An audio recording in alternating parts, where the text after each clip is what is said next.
Hello, welcome to my mini vlog, a day in my life. Today is the day of the day.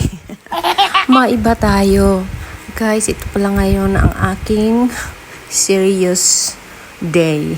Kasi kailangan kong pukusan pero hindi ko mapukusan kasi nga hindi kulang-kulang. Hindi kompleto, kulang-kulang. Nakaka-stress kasi pilit mong inaayos pero hindi maayos-ayos. Pero sige lang, laban lang tayo, maayos din to. Nag-aalmusal nga pala ako ng biskwit kasi naubusan ako ng tinapay. Tipid-tipid na lang muna tayo. Baka pala rin tayo sa susunod na mga araw.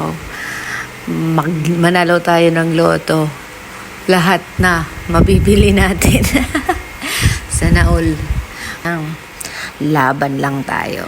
Ngayon guys, alam niyo kung anong ginagawa ko? Ang ginagawa ko dyan, may inaayos akong mga files, mga papers, talaga na through online. Mahirap kasi pag cellphone lang ang ginagamit mo, talagang maliit lang ang ano niya. Wala pa kasi akong laptop. Sana magkaroon ako ng laptop soon.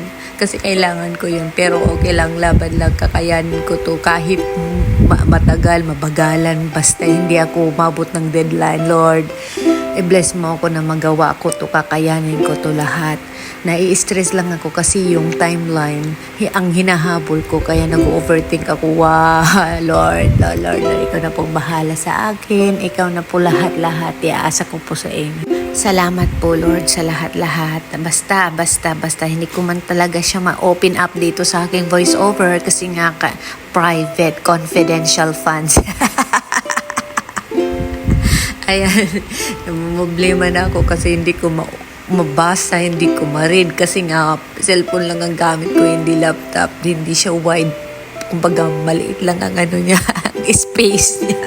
Pero, sige lang, maayos din natin to. Hopefully, talaga mapasa ko sa tamang oras, tamang araw na hinihingi nila sa akin. Sana. Ay guys, iba talaga ang feelings pag nagsisimula pa lang. Maghirap as in talaga mag-umpisa. Pag nagsisimula ka pa lang, mararanasan mo yung stress, yung overthink, yung parang mababaliw ka. Iwan ko lang kung bakit. Kasi nga, ang sitwasyon ko kasi medyo hindi siya stable kasi nga while I'm working, may iniisip ako mga paperworks, yung parang ganun. Mayroon pa akong inaano na mga gagawin, ipapasa ng ganun, paano yun. Tapos yung iniaalala ko pa kung paano ko talaga siya gagawin. Hindi ko na alam kung bakit. Ay, hanggang dito na lang muna tayo kasi nga parang inuubo ako. Inumin ko muna yung Milo ko.